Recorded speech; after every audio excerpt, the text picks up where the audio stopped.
नमस्कार दोस्तों, आप सभी का स्वागत है कहानी अनुराग में। अभी तक आपने हमारा चैनल सब्सक्राइब नहीं किया हो तो चैनल को सब्सक्राइब कर कहानी अनुराग को प्यार दें। तो आइए आज की कहानी की शुरुआत करते हैं। चंदनपुर नामक एक गांव था।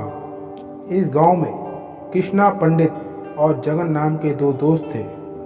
दोनों ही गांव में खेती किया करते थे और अपने परिवार का पेट पालते थे। कृष्णा पंडित का भगवान में बड़ा विश्वास था। जगन को पूजा पाठ करना बिल्कुल भी पसंद नहीं था और ना ही वह भगवान को मानता था। एक दिन दोनों दोस्त में भाग्य को लेकर बहस हो जाती है। कृष्णा पंडित कहता है, अगर भगवान ने आपके भाग्य में कुछ लिखा है और वह आपको कुछ देना चाहता है तो वह चीज आपको अवश्य मिलेगी। ईश्वर ही दानी और दाता है, मनुष्य कुछ नहीं करता है। जगन कहता है, मैं ऐसा नहीं मानता हूँ। हमारे नगर का सेठ जो बहुत धनी और बड़ा दानी है, लोगों को धन तो वही देता है, उसमें ईश्वर क्या करेगा। इस तरह दोनों बहस करते रहे। जब कोई हल ना निकला तो जगन ने कहा, चलो सेठ के पास चलते हैं, अब वही निर्णय करेंगे कि ईश्वर देने वाला है कि वह खुद है। दोनों सेठ के पास पहुंच जाते हैं। बारी बारी सेठ से मिलते हैं। कृष्णा पंडित सेठ से कहता है, आप कुछ नहीं देते हैं, आप केवल एक माध्यम है। देने वाला तो ऊपर वाला है, दानी तो वह है जिसके भाग में जो होता है वह उसके पास पहुंच जाती है। यह सुनकर सेठ गुस्सा हो जाता है। अब जगन की बारी आती है। जगन सेठ की खूब तारीफ करता है। सेठ से कहता है, आप ही दानी हैं और आप ही दाता हैं। सेठ ये सुनकर खुश हो जाता है। सेठ दोनों को अगले दिन अपने घर बुलाता है। दोनों दोस्त तय समय पर सेठ के घर पहुंच जाते हैं। सेठ सबसे पहले कृष्णा पंडित को अपने पास बुलाता है और उसे कुछ किलो चना, चावल, गेहूं दे देता है। फिर सेठ जगन को बुलाता है और उसे दाल, कुछ बर्तन और अच्छी किस्म के मसाले और एक कटहल देता है। सेठ कटहल के अंदर कुछ स्वर्ण के सिक्के पहले से ही रखवा देता है।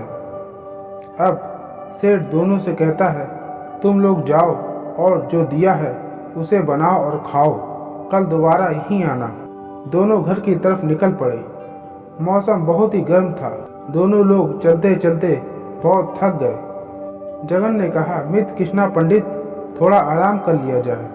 कृष्णा पंडित ने कहा, मित्र क्यों नहीं। दोनों लोग एक पेड़ के नीचे लेटकर आराम करने लगे।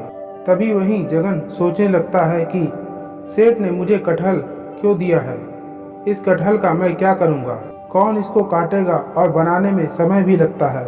ऊपर से मेरा पेट भी कुछ दिनों से खराब है। जगन ने कृष्णा पंडित से कहा, मित्र ये कटहल मेरे किसी उपयोग का नहीं है, इसे तुम रख लो और मुझे दाल दे दो। कृष्णा पंडित ने दाल जगन को दे दिया। थोड़ा आराम करने के बाद फिर दोनों अपने घर को चल दिए। कृष्णा पंडित ने घर पहुंचकर खाना बनाने की सोची। कृष्णा पंडित ने कटहल लिया और उसे काटने लगा। तभी उसने देखा कि उसमें से तो स्वर्ण निकल रहा है। उसने उन स्वर्ण को एक कपड़े में बांध दिया। कृष्णा पंडित ने सोचा, ये स्वर्ण मेरे भाग में था, नहीं तो सेठ तो इसे जगन को देना चाहता था। कृष्णा पंडित ने आधे कटहल की सब्जी बनाई और आधे को झोले में रख लिया। फिर कृष्णा पंडित खाना खा के सो गया। अगले दिन दोनों लोग सेठ के घर पहुंच गए, जैसा कि सेठ ने बोला था। सेठ ने कृष्णा पंडित को बुलाया और बोला, अब तो तुम मान ही गए ना कि देने वाला तो मैं ही हूँ, ईश्वर कुछ नहीं देता। कृष्णा पंडित ने अपने झोले से आधा कटहल निकालते हुए सेठ से बड़ी विनम्रता से बोला, सेठ जी देने वाला तो ईश्वर ही है, आप तो बस एक माध्यम हैं। सेठ सोचने लगा कि कृष्णा पंडित सही कह रहा था। ईश्वर ने जिसके भाग में जो लिखा है वो चीज उसके पास पहुंच ही जाती है। मैंने स्वर्ण मुद्राएं जगन को दिया था, लेकिन वह स्वर्ण मुद्रा कृष्णा पंडित के पास पहुंच गई। इसका मतलब स्वर्ण मुद्रा जगन के भाग में नहीं थी, नहीं तो जगन कटहल कृष्णा को न देता। अतः देने वाला तो ईश्वर ही है। दोस्तों, इस कहानी के माध्यम से कहना चाहता हूँ कि ईश्वर ही दाता और दानी है। उसकी मर्जी के बिना कोई किसी को कुछ नहीं देता। उसने सभी का भाग पहले ही लिख दिया है, लेकिन आपके भाग में लिखी चीज़ें आपको तभी प्राप्त होंगी जब आपका ईश्वर में पूर्ण विश्वास होगा और आप मेहनत से कभी नहीं भागेंगे। दोस्तों, आशा करता हूँ कि ये कहानी आपको पसंद आई होगी। अगर ये कहानी आपको अच्छी लगी हो तो चैनल को सब्सक्राइब जरूर कर दें ताकि हमारी हर वीडियो की नोटिफिकेशन पहले आपको मिल सके।